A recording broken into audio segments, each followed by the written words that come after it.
I was really honored when Vince asked me to do this, and so excited to be in person with Jose today. Before we get started, we have a short clip that we'd like to play for you from Define American, the nonprofit organization that Jose has founded. At Define American, we've been looking at how online anti-immigration videos shape public opinion. We studied the top anti-immigration videos from the past 13 years, and we looked at the channels that publish them. Almost every video on this list presents arguments that ultimately support the white nationalist theory of the Great Replacement. So we named the network of channels the Great Replacement Network, or the GRN for short. The Great Replacement originates from Europe and was made popular in 2012 by French nationalist René Camus. It has become a critical narrative driving white nationalism in the United States. It theorizes that immigrants of color will replace white populations in predominantly white countries. The videos within the GRN support this theory by arguing that increased immigration to the US will bring violence, disease, religious extremism, and ultimately the destruction of Western civilization. The messaging of these videos can really be summed up into one sentence. It's logical to be anti-immigration because ultimately immigration will destroy us. These alternative online networks are influencing mainstream narratives in our politics and culture. The battleground for the future of civil rights is happening on social media today, and it's critical that human rights advocates become more familiar with the tactics and networks of the alternative right-wing internet. If we want to make a difference in this fight, we need to understand the battleground, and it's time to build the resources and infrastructures to fight back.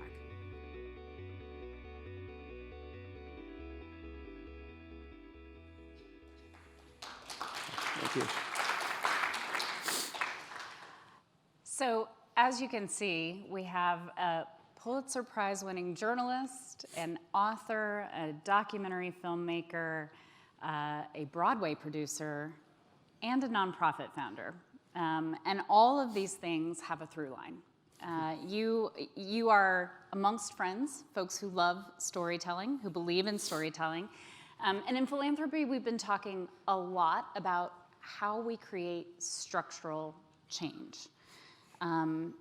You've done a lot of work to understand and bring to light the structures that exist, the structural laws and the ways that those have shaped immigration in the United States, and the ways that our country's changing definitions of race are intimately involved in those structures. So when we think about impacting structural change on things that are as deeply polarizing and embedded as immigration, what role do you see throughout all the through line through all of what you have done? What role does journalism, storytelling, and filmmaking play? There's Kathy M. Sorry, she's been supporting Define American from the very beginning. Hey, Kathy. I actually think one of the things I've really learned is how important it is to get really specific about the medium and the genre that we all use. You know, I started I'm a newspaper guy. Like, I was an education reporter, a cop reporter, city hall reporter. I did all of those things and then got to the Washington Post. And I moved to the Huffington Post. I was part of the early exodus of journalists leaving legacy newsrooms to go because I wanted to understand what this thing called SEO was. And I would watch, like, what's his name? Jonah Peretti would give these Wednesday sessions around SEO. This is before he left the Huffington Post to find BuzzFeed. And I was in a room full of journalists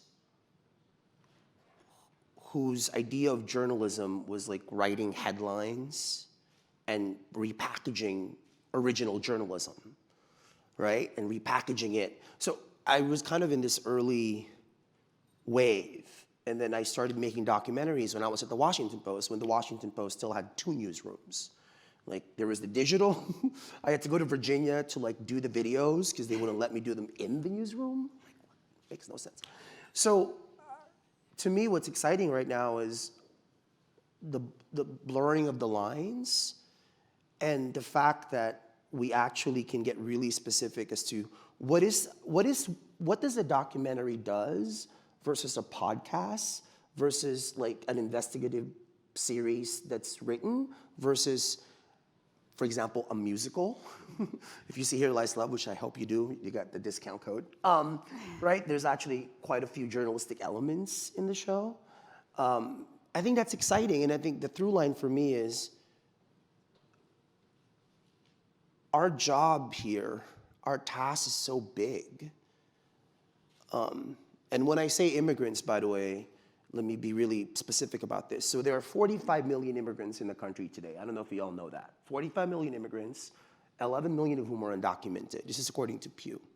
In the next 50 years, the 45 million immigrant population, their kids, their grandkids, their grandchildren, are gonna make up 88% of the population growth, right? Since I started Define American and having gotten deported, I've just been traveling the country like nonstop because I'm a reporter kind of at heart.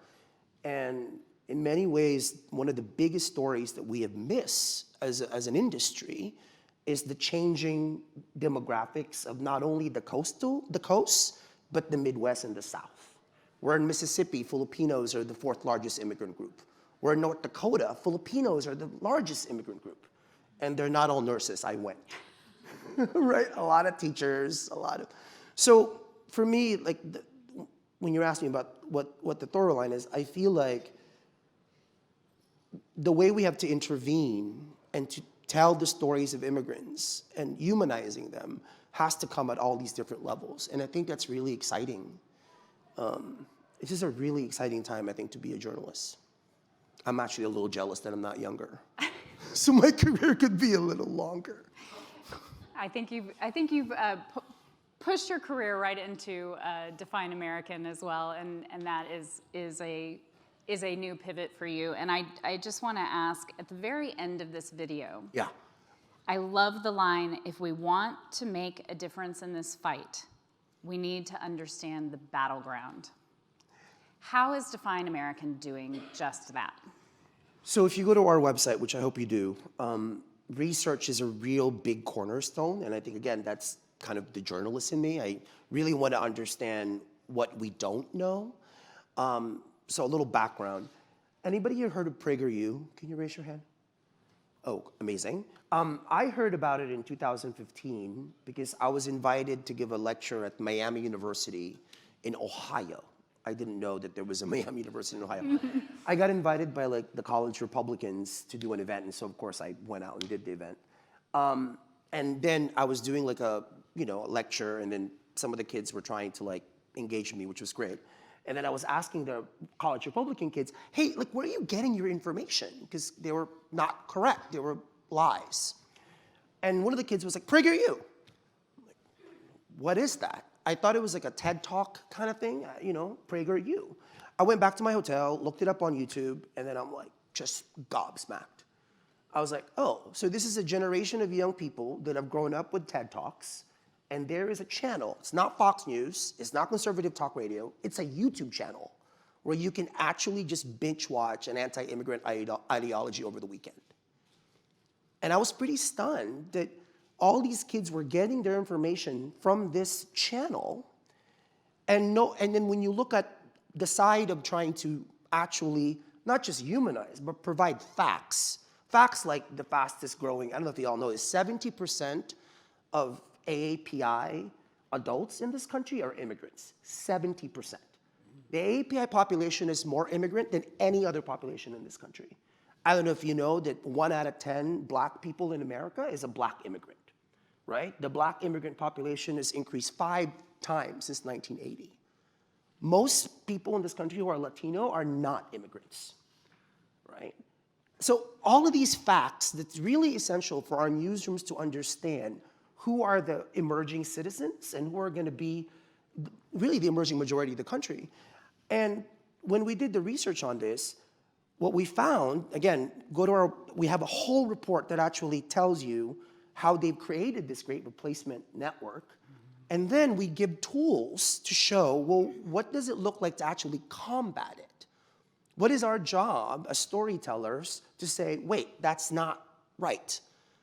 And I don't know about you, but I probably spend more of my time on YouTube than any other social network.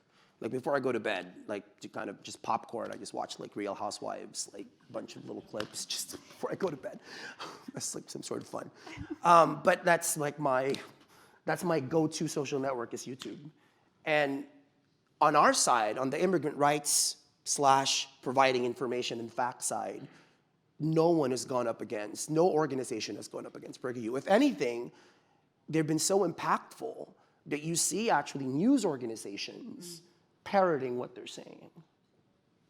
I think we're seeing some of their information making its ways to the House Ways and Means Committee right now. And even the term, so I'm finishing this book that I'm struggling to finish. But I came up with this term of, instead of calling it the Great Replacement, I actually think it's the Great Replenishment, right? Which is what this country has always done. You can make an argument in this country right now that Mexicans, 40 million in the country? You can make an argument that Mexicans in this country right now are what Germans were in the 19th century, the dominant ethnic group. If it wasn't for Germans, we would not have symphonies in major cities in America. Sunday would not be the rest day, right? In this country right now, we sell more, we have more taquerias than we have burger joints. We sell more salsa than we do ketchup.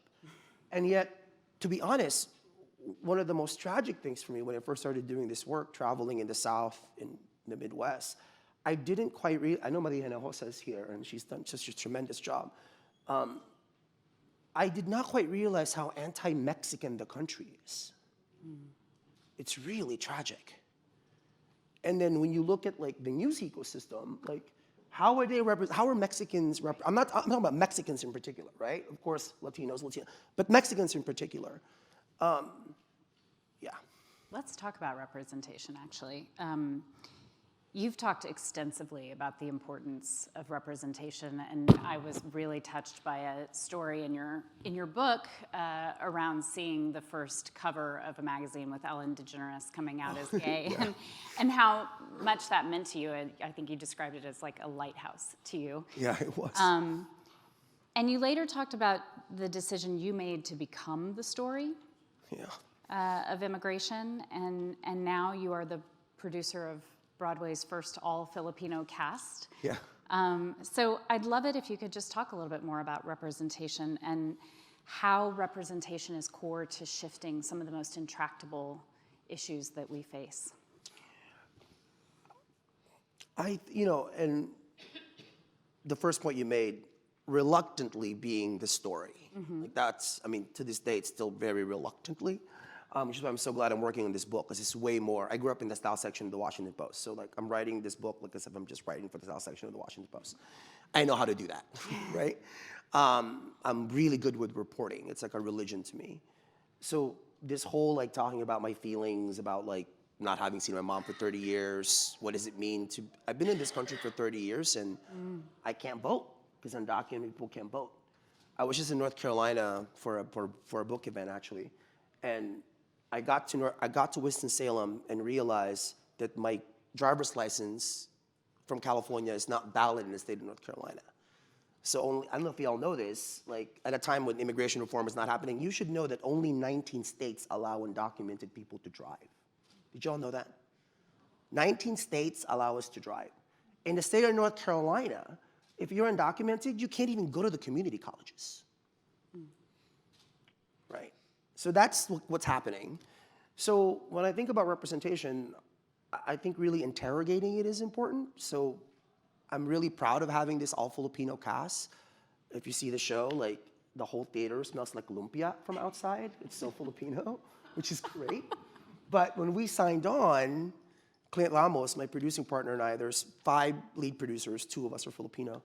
And I said to Clint, like, how do we recruit more Filipino producers to have ownership of the show, right? And so we recruited like 20, like Joko, Elia Salonga, Apple the App, Her, the singer Her, who's Black and Filipina. So we not only had the representation in front of, on the stage, but also behind the stage, right? So I think the layers of that is important. I think it's really important that we don't just settle for superficial representation, right? It's a question of where does power lie? Who makes the decisions? You know, I'm proud to say that there's not a single micro or macro decision made on this $22 million musical that did not involve a Filipino. is awesome. Yeah. You just alluded to it, but I actually want to put you on the spot for some advice for this audience. You alluded to the fact that coming out as an undocumented immigrant in the U.S. took a hugely, deeply human toll on you. And I was struck throughout your memoir at the places that you were able to really go deep on what that had meant. These are all folks who are funding narrative. They're funding storytelling, they're funding documentary filmmaking, they are funding stories like the one that you wrote in your memoir. And I'm wondering if you could give a little bit of advice around what you would want funders to bear in mind when they're working on projects that require individuals to be the story. Oh, okay, wait.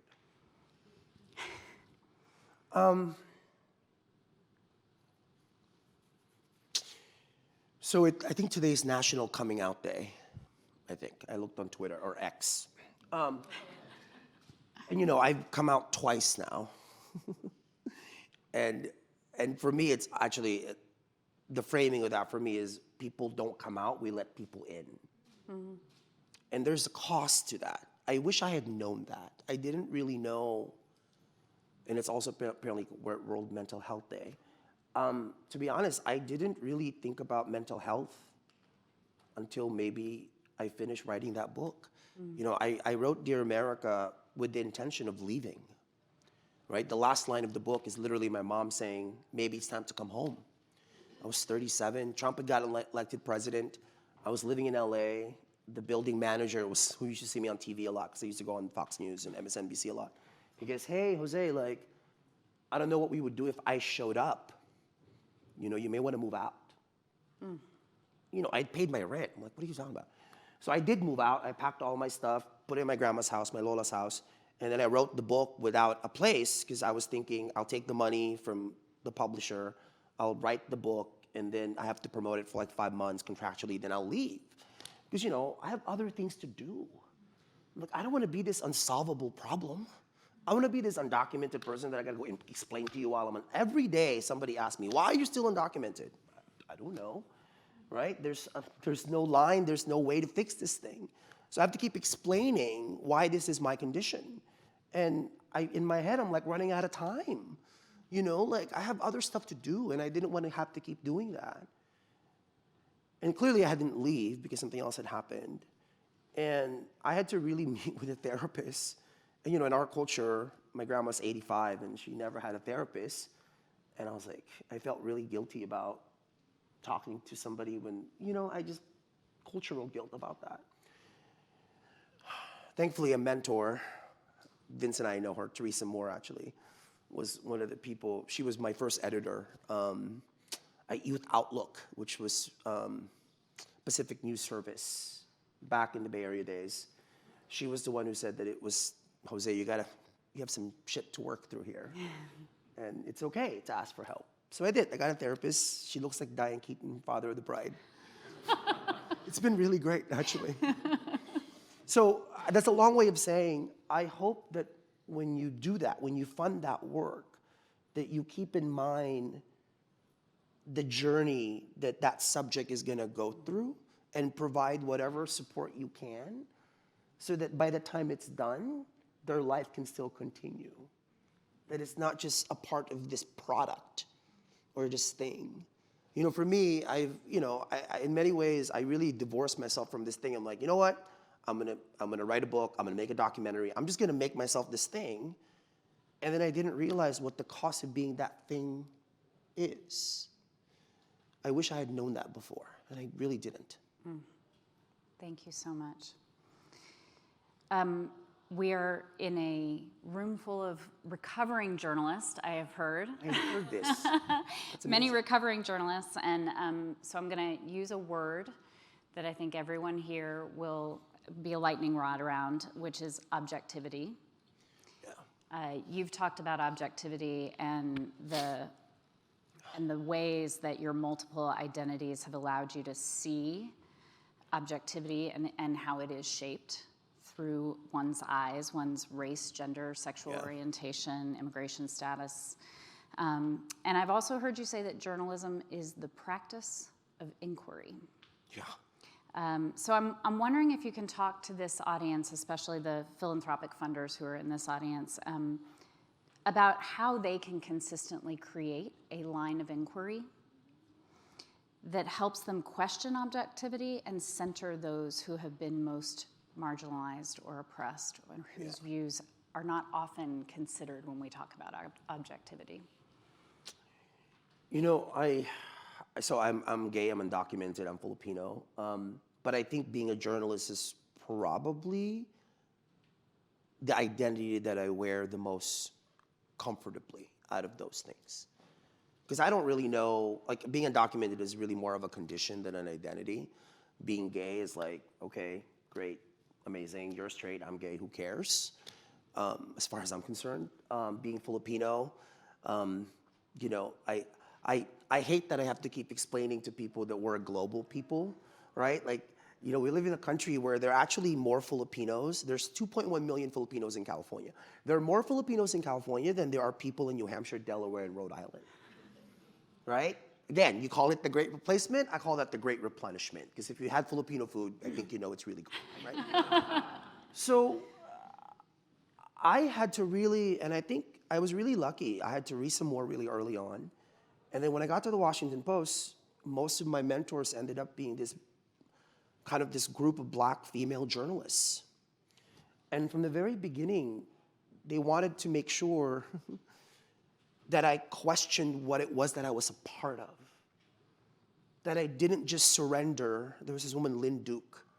She was my editor for a while. She was the first Black woman, Black journalist to be allowed to cover Africa from the Washington Post. Because usually they send another, like a white person to cover Africa because they couldn't trust a Black person to cover it for objectivity reasons. And I'll never forget Lynn Duke like taking me to the 5th floor where the national desk was. Because I told her I wanted to be a political reporter. And she took me around and she said, now, look around. There are not a lot of people that look like you in that room. So before you want to join that room, you got to make sure you know who you are before you become what they are. It's like, what is she talking about? I was 23. Oh man, but she gave me such a gift that, you know, objectivity in many ways is the province of people that don't have to fight for something. And when we are living at a time when people are literally fighting, not to be at the center, but just to be seen as human, just so they don't have to explain themselves to you all the time, right? One of the things that I'm proudest of about being a journalist is I think we have really high bullshit detectors. So more than ever, I think we have to put that to use, right? And really interrogate ourselves when we use terms like objectivity. Objectivity for what and for whom? To what end? Right? Because there are some things that, you know, my humanity is not kind of for sale. It's not something that I can compromise. I remember very early on doing this work, I got a call from, a lot of Filipinos are Catholics because of colonialism. And so I got a call from a Catholic priest in New Jersey who said, oh, we want to do an event, but you can't talk about the gay part. So, Father, what'd you say? Oh, no, sir, I can't do that. Like, you know, it kind of comes as a whole. You know, like, I can't, like, chop that off, right? And so journalists come as whole people. And I'm so glad that, you know, when I first started doing this work, back then, when you're a part of that identity group, people think of your work as less credible. I actually think we're moving away from that now a little bit. It's fascinating watching like Nicole Hannah-Jones, Wesley Lowery, who I knew when he was in it. You know, it's fascinating watching kind of this new generation take over to say that actually it's part of the texture, right? That it's not something that's less than, it actually is something that's additive. I want to see that applied to more issues, like, you know, gender, for example, abortion. I was just in Mississippi for a thing, and yeah, so I think that's exciting. And I think so long as we keep questioning it, I think we're headed in the right direction. Thank you so much. Folks, I hate to tell you this, but We're on Roshni time. will kill us if we don't get off of this stage. We are right on time. I had one final question. No, that's a total lie. I had 8 more questions for Jose, and we will not get to them today, but I hope you will join me in applauding him for the work that he has done, for the work you have yet to do.